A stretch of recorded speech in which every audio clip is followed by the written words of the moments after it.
जहां सुमति वहां संपत्ति। भारत ने जब से अपने 200 अरब डॉलर के सैन्य आधुनिकीकरण की घोषणा की है, दुनिया की बड़ी शक्तियां भारत के इस फैसले में हिस्सेदारी पाने के लिए ललायित हो गई हैं। लेकिन रूस ने अपनी पूरी ताकत झोंक दी है ताकि वो भारत के इस बड़े रक्षा बजट में अपनी मजबूत उपस्थिति दर्ज करा सके।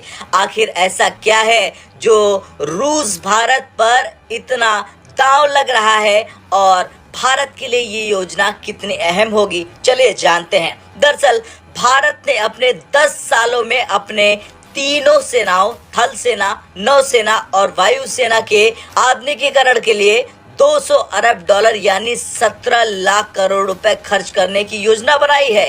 ये भारत के इतिहास का सबसे बड़ा रक्षा बजट है, जो ये दिखाता है अपनी सैन्य ताकत को विश्व स्तरीय बनाने की ओर आगे कदम बढ़ा रहा है। इस परियोजना के मुख्य उद्देश्य हैं कि आधुनिक हथियारों की खरीद और निर्माण, डिफेंस सेक्टर में आत्मनिर्भर भारत अभियान को बढ़ावा, सेना की लड़ाकू क्षमता और तकनीकी में सुधार।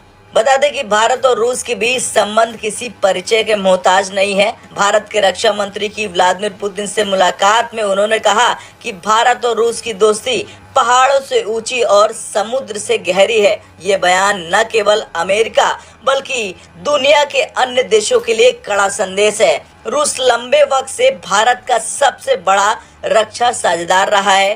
भारत के अधिकांश हथियार जैसे कि S-400 missile defence system, T-90 tank और सुखोई 30 लड़ाकू विमान रूस से ही आते हैं। यूक्रेन युद्ध के बाद रूस भारत के लिए ऊर्जा का सबसे बड़ा निर्यातक बन गया है।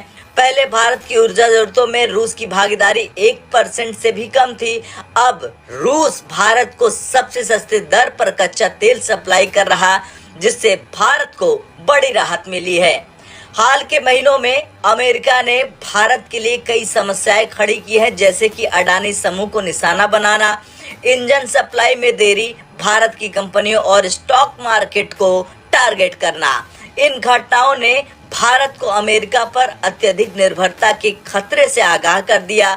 जब भारत ने 200 अरब डॉलर की योजना की घोषणा की, तब से अमेरिका, फ्रांस, जर्मनी, ब्रिटेन और इटली जैसे देश भी भारत को अपने हथियार बेचने की दौड़ में शामिल हो गए। लेकिन रूस ने एक बार फिर अपनी तकनीकी एक्सपर्टीज और भरोसेमंद रिश्ते के दम पर भारत को अपने पाले में करने की पूरी कोशिश करनी शुरू कर दी। रूस के हथियारों की लागत अमेरिकी और पश्चिमी देशों की तुलना में काफी कम है। रूस भारत को समय पर डिलीवरी देने का भरोसा देता है, जैसे S-400 मिसाइल सिस्टम। भारत और रूस मिलकर हथियार निर्माण के कई बड़े प्रोजेक्ट पर काम शुरू कर चुके हैं।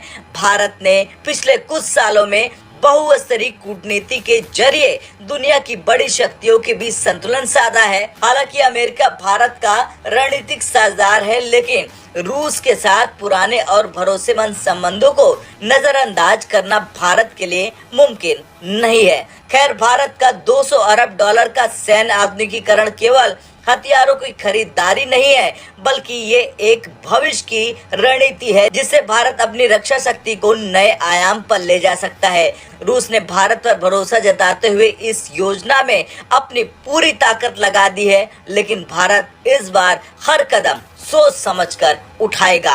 अब आपका क्या कुछ कहना है? जिस तरह से भारत 200 अरब डॉलर का सैन्य बजट ला रहा है, उसे लेकर कमेंट कर जरूर। ब्रेकिंग न्यूज सबसे पहले देखने के लिए सब्सक्राइब करें।